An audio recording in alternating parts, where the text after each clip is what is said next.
Recycling is a process of converting something that has been used into another item that can be reused. The process of conversion depends upon the condition of the item.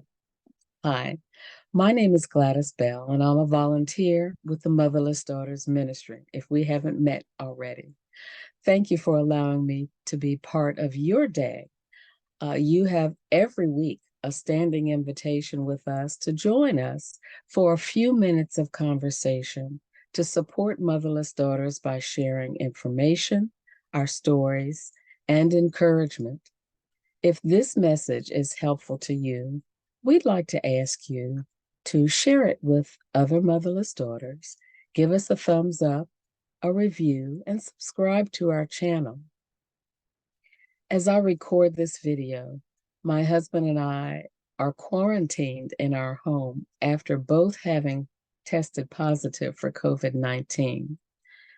So I've been a captive audience for all of my thoughts and memories. It has been 18 years since my mother passed, and as it turns out, this past week was the third anniversary of our daughter's transition. Both were devastating losses, and following these and other losses, I rethink how to navigate my life without these significant persons.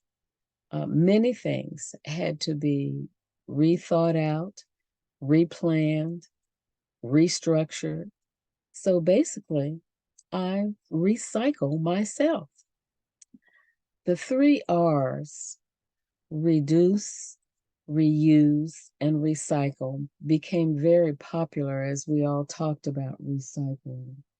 And as we became more aware of our responsibility for an environmental sustainability and the conservation of resources, that the list of terminology that started with the letter R increased. The list has grown. Added to that list are recover, refuse, repair, and repurpose, and there are more.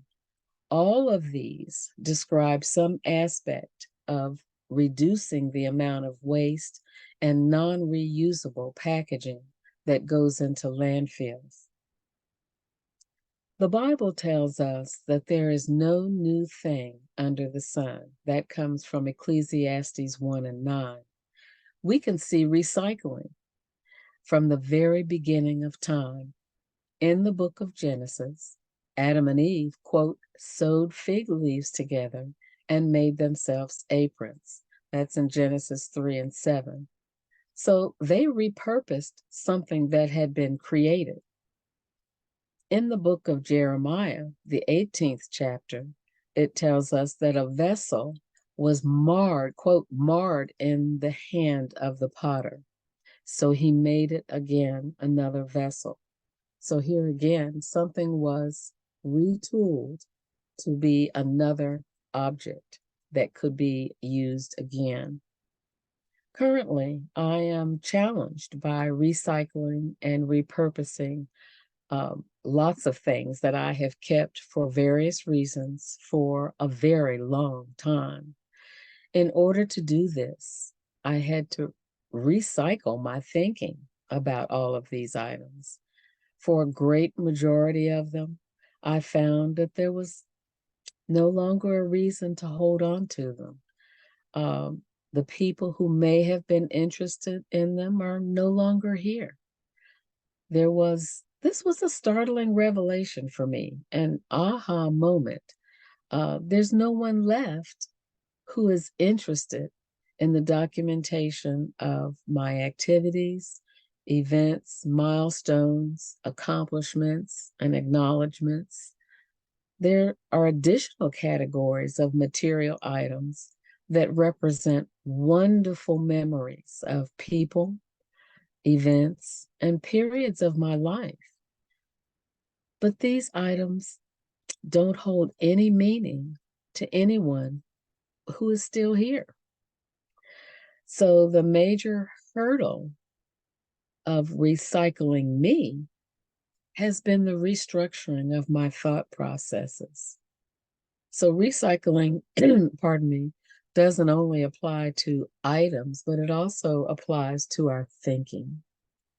I don't have solutions to offer to you, only my experiences. I am a work in progress.